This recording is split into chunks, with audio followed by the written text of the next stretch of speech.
أعوذ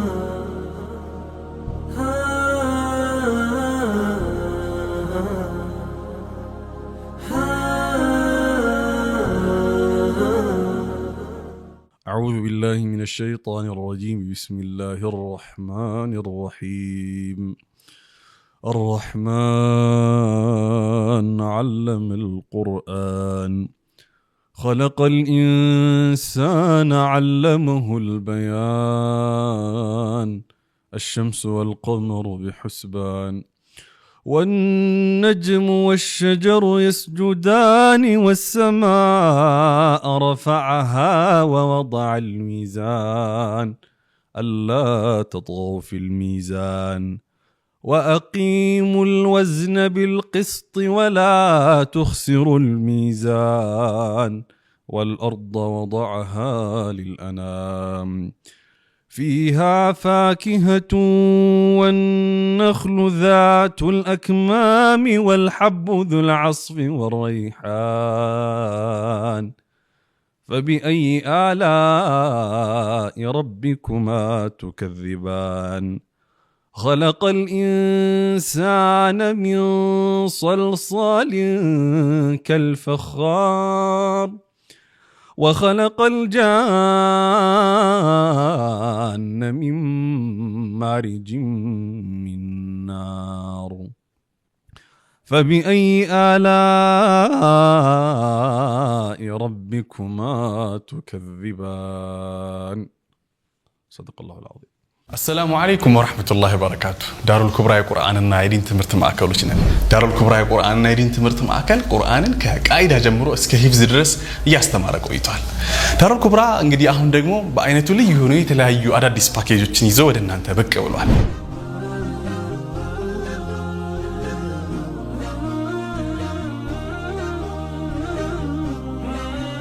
የኪታብ ወይም መሰረታዊ የዲን ትምህርቶችን መታገኙበትን ፓኬጅ አዘጋጅተናል። በፊቅህ በሐዲስ በሲራና በአቂዳ በሰርተፍኬት ደረጃ መታገኙበትን እድል አመቻችቶላችኋል።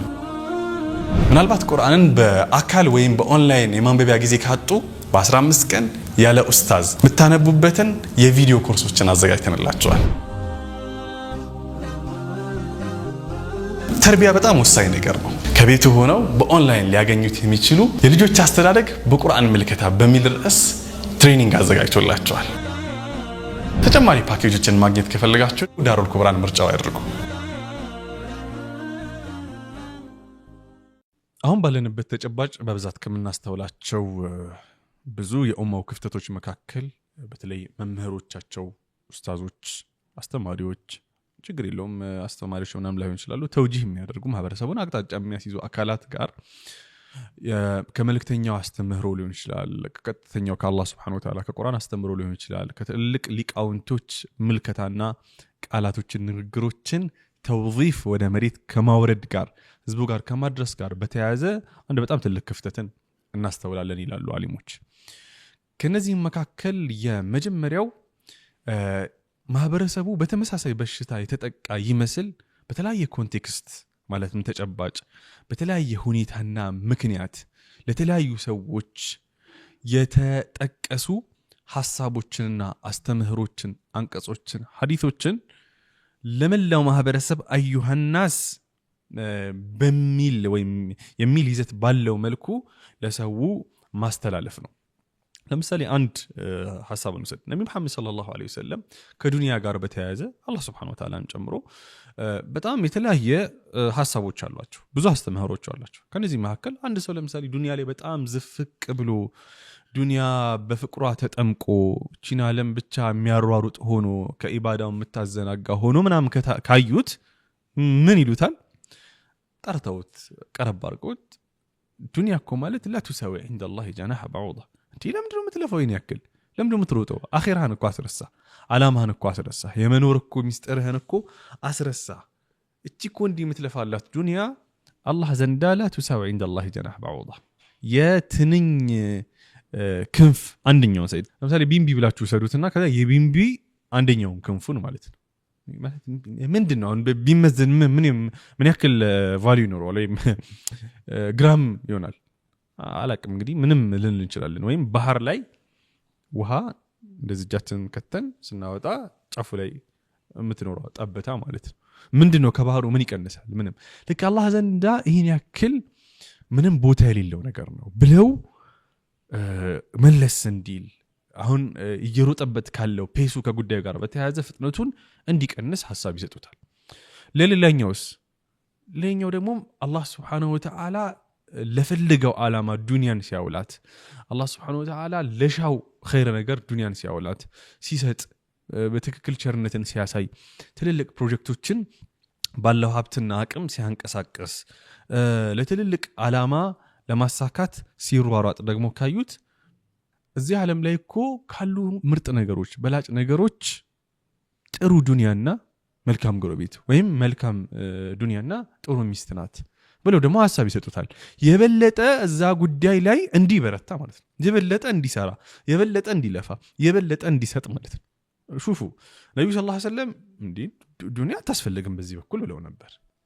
ምክንያቱም ዱንያ ላይ አላህ ዘንድ ምንም ፋሉ የሌላት ነገር ነው። በዚህ ሳይድ ደግሞ ምን ብለው ነበር?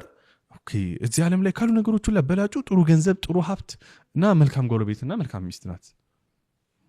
እንዴት ነው ማኔጅ የምናደርገው እንደዚህ አይነት ኺጣቦች እንደዚህ አይነት ሐሳቦች? ኦኬ ይሄ የሚሆነው እንዴት ነው? ነብዩ ሰለላሁ ዐለይሂ ወሰለም ይከተሉ የነበረው የሐኪም አካሄድ ነው። ሐኪም እያንዳንዱን ሰው ለምሳሌ ራሴን አመመኝ ወይ ደግሞ ሆዴን ቆረጠኝ ላለ ሁላ ፓራስታሞል አይሰጡም፣ ወይም እንትና አለኝ ላለ ሁላ አንቲባዮቲክ አይሰጡም። እያንዳንዱን ግለሰብ ምንድነው ያዘ፣ እንዴት ነው፣ ምንድነው ኬዝ፣ ምንድነው ጉዳይ ብሎ የሚሆነው የሚያሽለውን ነገር ነበር የሚሰጡት። ለሐኪም ልክ እንደዛ ነው የሚያደርገው። ስለዚህ ተነስተው ለምሳሌ አንድ ሰው አሁን እኮ እዚህ እየተለመነ እኮ ነው ተው ለመስጊድ ስጡ አዋጡ ምናምን እየተባለ ዱንያ ምናምን ብሎ ያወራል። እዛው ጥፍ ብሎ ይጠይቃል።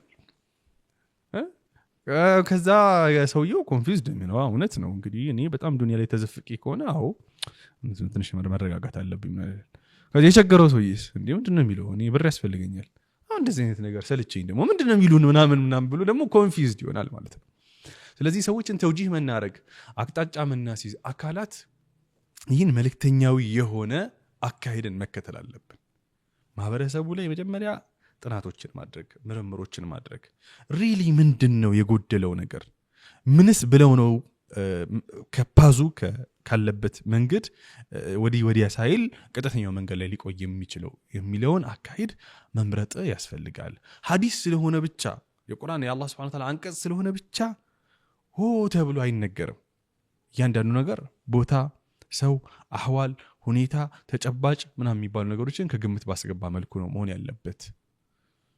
ሐኪሞች በዚህ መልኩ ነው ሰዎችን የሚያክሙትና ማህበረሰቡን ስናክም በዚህ መልኩ ነው ማከም ያለብን። ይሄ በጣም ሲሪየስ የሆነ በጣም ሰው ዘንዳ ኮንፊውዥን እየፈጠረ ያለ ወሬውና ኑሮ የተለያየ እንዲሆን እያደረገ ካለ ነገሮች መካከል ነውና ይሄ ነገር እንደው ቢታሰብበት ለማለት ነው። መልእክቴ ለሁሉም ነው።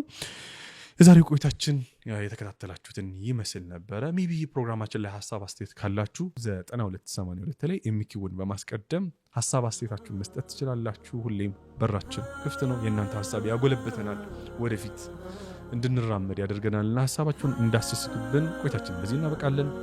እንደ ሁልጊዜው ሳምንታችን እስክንገናኝ ድረስ ሳምንቱ አብዝተን ወደ ቁርአን የምንቀርብበት፣ ቁርአን ጋር የበለጠ የምንቀራረብበት፣ ቁርአን የበለጠ የምንገነዘብበትና የምንኖርበት እንዲሆን እመኛለሁ። ወሰላሙ አለይኩም ወራህመቱላሂ ወበረካቱ።